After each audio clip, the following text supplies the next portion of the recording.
Bismillahirrahmanirrahim. Assalamu alaikum. My name is James Frankel. I'm going to be speaking to you a little bit about my experiences coming to Islam. I'm speaking to you now from Honolulu, Hawaii, and it is September 2011. I'm sorry, 2010. Getting ahead of us. I am a professor of comparative religion, and I teach classes in Islam also at the University of Hawaii at Manoa.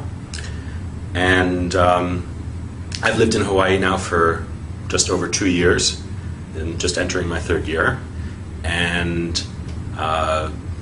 some brothers asked me if I could speak about my experiences, so hopefully, inshallah, I can do this today, and if this is helpful to anybody, may Allah give us all hidayah. As I said, I came to Hawaii 2 years ago. Before that, I lived in New York City. I was born and raised in New York City, born in 1969, and grew up in Manhattan and part of the time in Brooklyn, another few years of my life. For the most part, had a very happy family life. My parents raised me not with any particular religion, but I think with basic set of moral values. Actually, by heritage, my background is Jewish, but I grew up in a very secular household, and there wasn't a lot of religious practice. The only connection I really had to any kind of traditional religion was from my father's side, my grandmother, my father's mother, who was a practicing Jew. And, it's from her that I learned a few things, Bible stories, stories of the prophets. And for a brief period, my parents actually attempted to send me to a Hebrew school to learn more, but I was not very comfortable there, and actually got kicked out for asking too many questions. So this is probably my character, and it has brought me, I should say, to where I am today. As a professor and as a Muslim, I continue to ask a lot of questions. So I grew up in this way, without any real religious foundation, and this continued through my life into my late teens, and I was actually at the age of 13. I had two experiences that are worth mentioning. One, I read the Communist Manifesto of Karl Marx and decided that I was a communist at age 13. I thought the values were sound, and I thought the philosophy was potentially beneficial to people. Also at that time, I suppose this might be one of the earliest exposures to Islam that I can remember. My best friend at that time was from Pakistan. I went to an international school, so I had friends from all over the world. I had a Pakistani friend who gave me a copy of the Quran and thought that it would be, he wanted me to read it. He said, "I don't want you to go to hell." And of course, at that time in my life, thoughts of hell or heaven were not really in my consciousness. And I think I took the book and put it on my shelf, and there it stayed for many years without being opened. A couple of years later, I think I became quite disillusioned as I learned more about the way that communism was actually practiced in many countries in the world. And so I gave up that philosophy as well. And it really wasn't until I entered university that I began to ask the questions that would lead me directly onto this path. I think as a child I was always thoughtful and always wondered about the meaning of life, and those basic questions of why we're here and where we're going, why we suffer. All of those things were always present in my mind even as a child. But as I got older and when I went to university, I focused a lot more on my studies until I had a particular experience. You remember the grandmother that I mentioned before? When I was in university, I was living in Washington, D.C., and I got a phone call from my cousin who was going to school in Maryland. And it was a surprise visit from my grandparents and my aunt and another cousin, and they took me out for dinner. And I spent the evening basically just talking to my grandmother. I told her about my plans to start studying Chinese, which I was doing at the time. I told her about my plans to move back to New York, to transfer to Columbia University. And it was almost as if I saw her and she was giving me her blessing on all of these various decisions that I was making in my life as a young adult. At the end of the evening, I was walking her to her car, and in the parking lot of this restaurant, she turned her ankle and she tripped. And I asked her, "Grandma, are you okay?" And she said, "Don't worry about me. Just worry about yourself." Okay, I thought. And then I continued to walk with her to the car. I opened the door. She got in. I kissed her goodnight. And I said, "Well, I guess the next time I'll see you will be for Thanksgiving when I come back to New York." And she said to me, "God willing." And, okay, I didn't think much of it at the time. I closed the door and off they drove. My cousin took me back to my dormitory, and I went to bed. And early the next morning, I got a phone call, and it was my cousin. And I asked him why he was calling so early. And he said, there was no other way to say it. He said, "Grandma died." I said, "Really?" I thought he was joking, maybe. I said, "What are you talking about?" And he explained that she had a heart attack in her sleep. And of course, her final words to me, were echoing in my ears. I said, "I'll see you soon." And she said, "God willing." And I said, "Are you okay?" And she said, "Take care of yourself." So to this day, it was an unexpected visit, and of course an unexpected departure for her. And to this day, I can only wonder, about the meaning of that encounter with my grandmother, who, of course, as I said, was my only link to traditional religion. I went back to New York for the funeral, and it was a traditional Jewish funeral. And the rabbi who was giving the eulogy spoke about my grandmother and said, "Sarah was a rare treasure," he said. "She was like a jewel, and now God has taken this treasure back to him." I said, "Okay." That's what rabbis would say. When the rabbi came to my grandfather's house to pay his respects, I wanted to ask him some questions. I wanted to ask him questions about certain practices that are practiced in a Jewish home at the time of someone's death. And he told me, "Don't worry about those things." He said, "That's just tradition." I said, "Okay, then how about this? In your sermon, you said that my grandmother, I don't know how well you knew her, but you said that she was taken by God. So where is she? And for that matter, where will I go? Where will you go? Where do any of us go? And why are we here?" And all of those questions that well up in the human heart. And the rabbi, I remember very clearly, he looked at his watch and he said, "I have to go." And I don't think that he realized how angry that made me. I also don't think that he realized at that time that he set me on a course that would lead me to where I am today. Because I became very interested in those questions. And at first I thought I would try to answer those questions, paying respect to my grandmother's memory. I would try to find a Jewish community where I could answer those questions. But the communities that I found, and again, I was just 18 or 19 years old at the time, the communities that I found were not satisfactory to me. And I asked the question, which I had asked many times as a child, is God only the God of the Jews? There are only 20 million Jews in the world, and yet there are billions and billions of other people. God created them also, right? So I began to study on my own. I began to read the Bible. And that summer, when I was in England, I was there for an internship.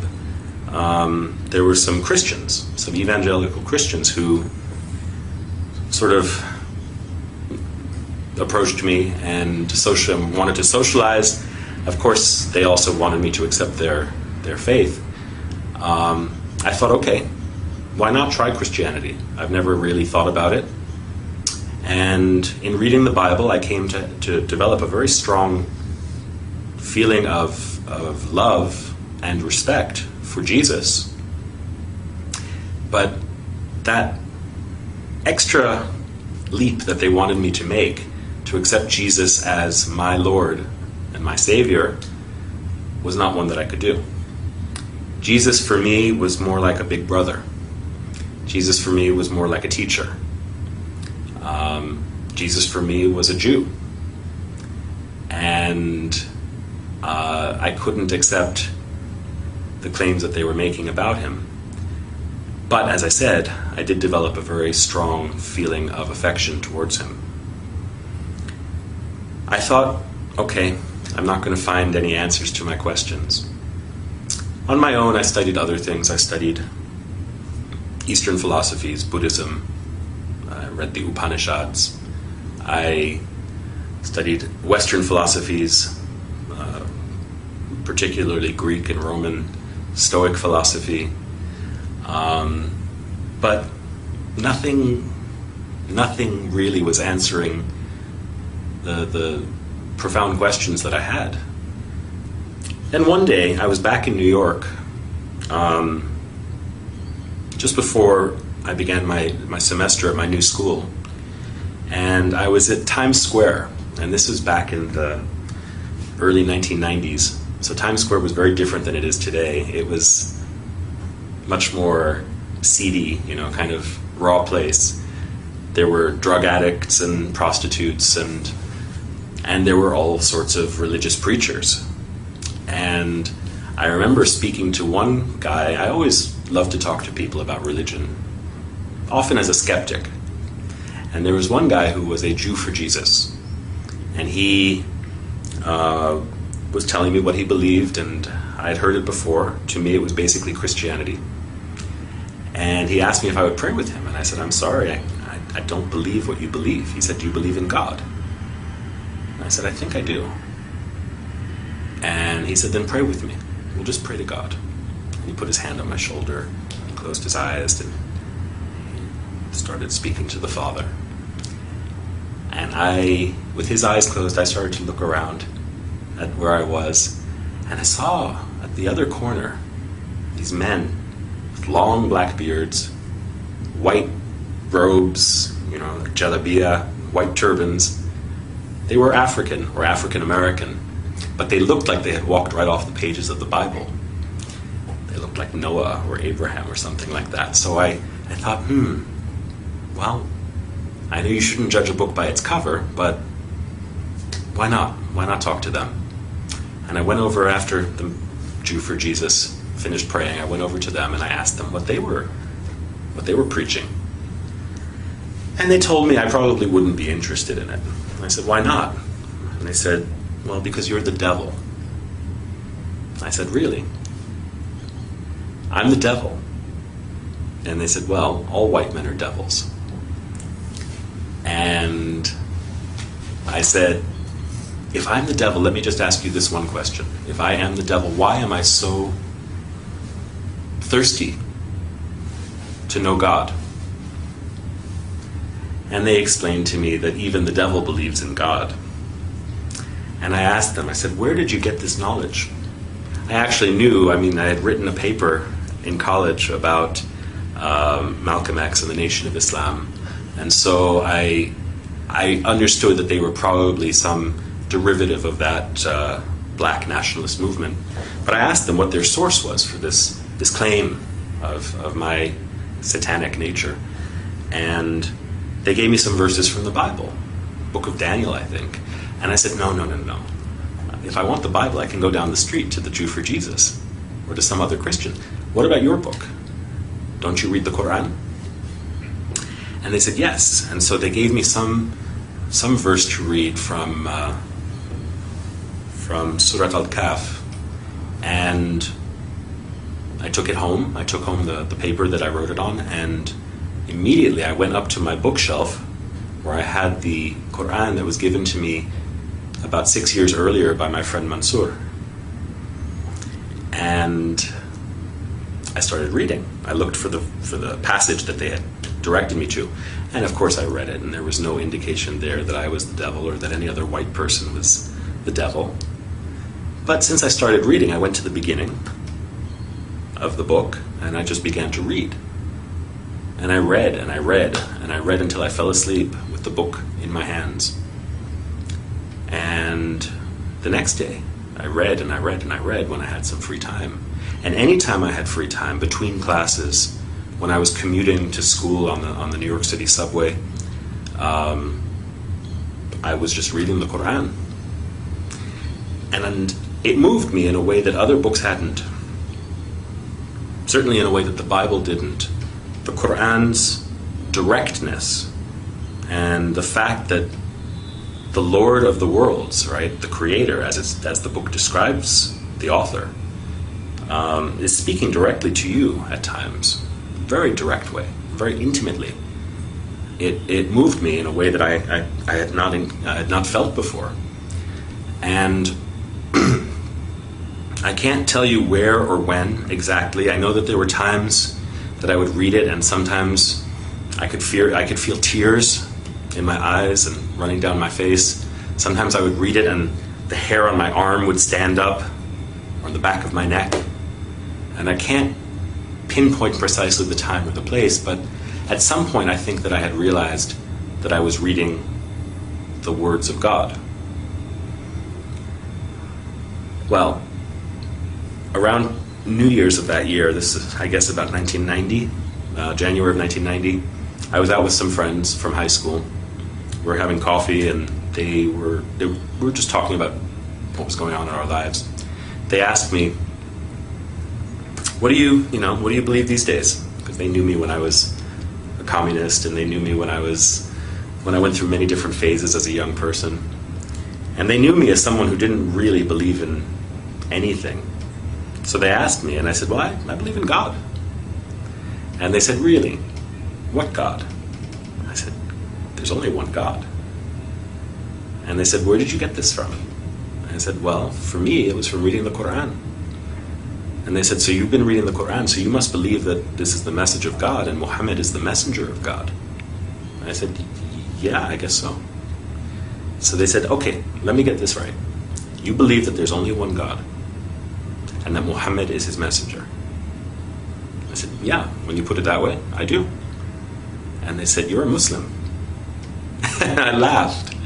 I said, I'm a Muslim? You're a Muslim. You're from Pakistan. I'm just a guy who believes in God.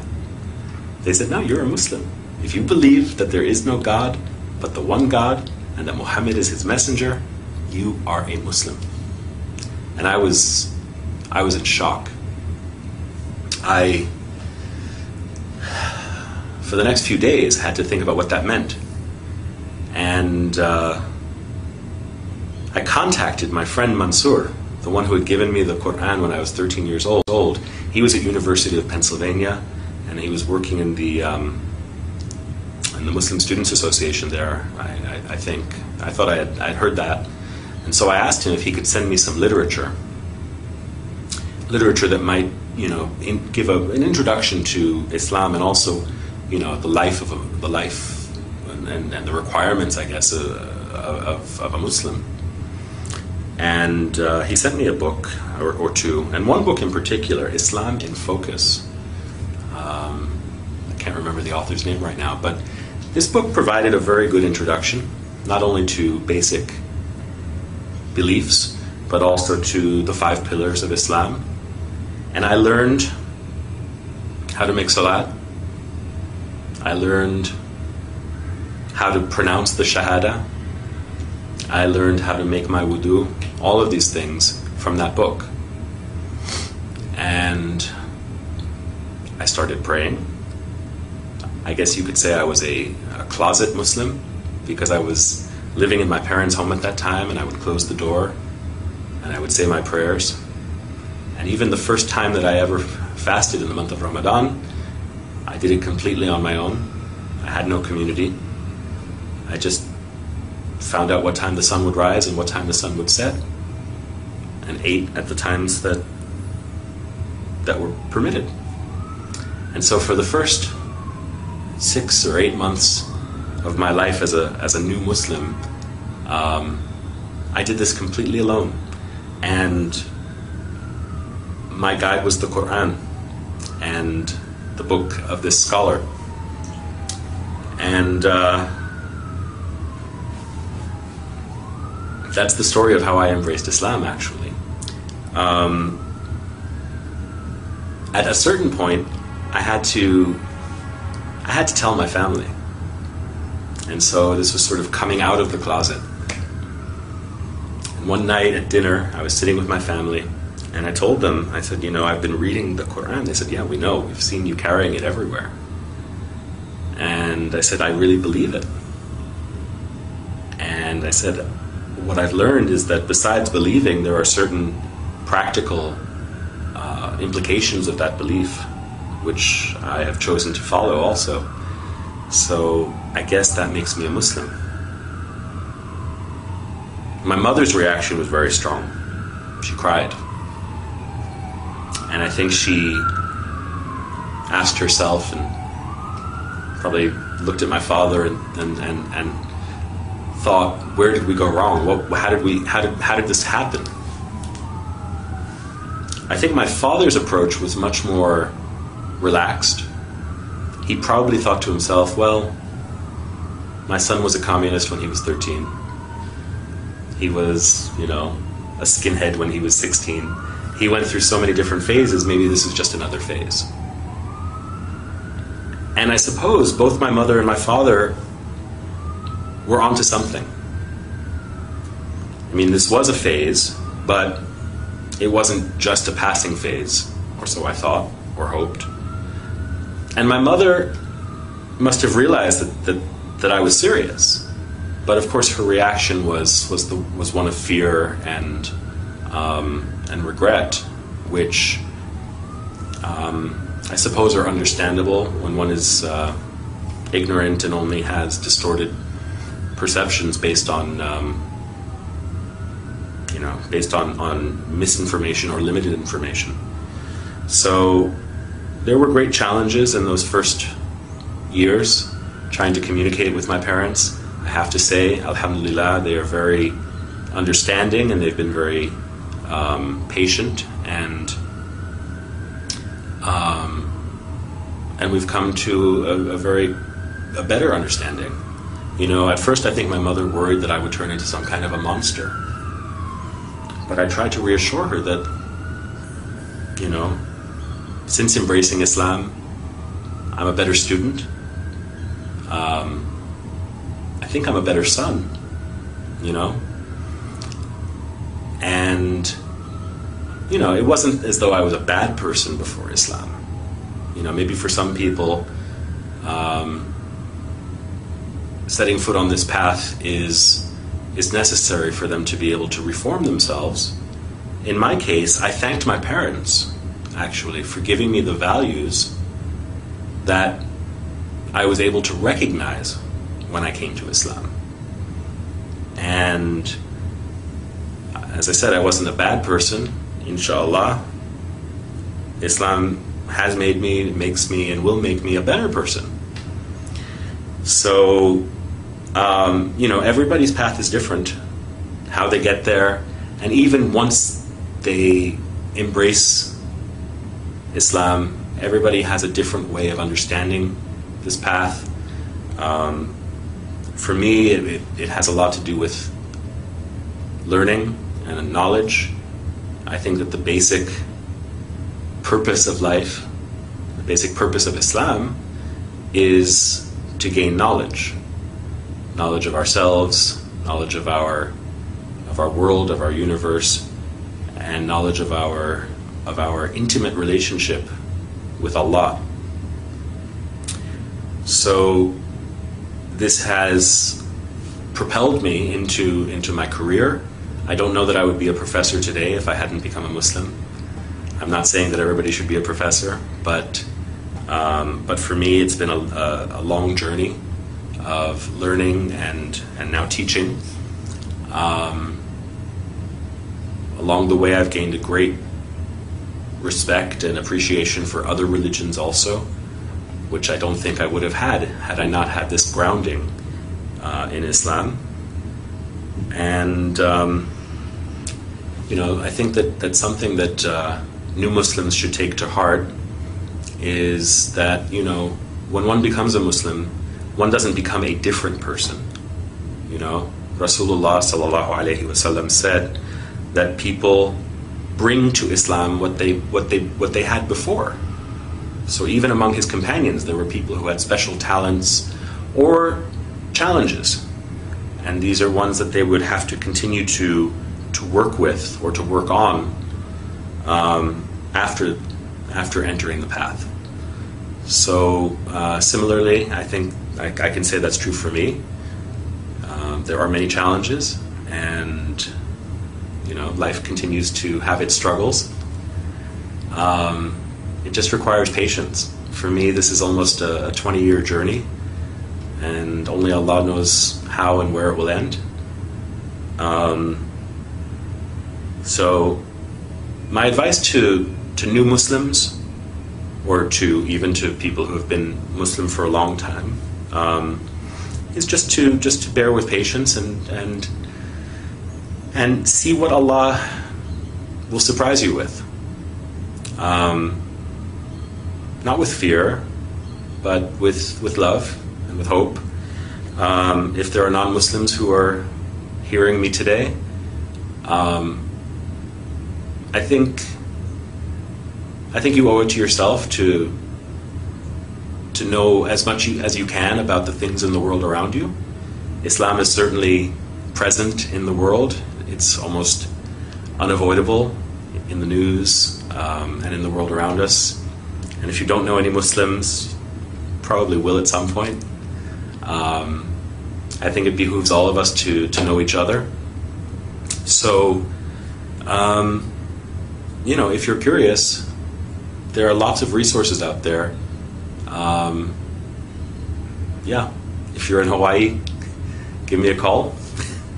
I'm at the University of Hawaii at Manoa in the religion department, so if I can be of any help, let me know.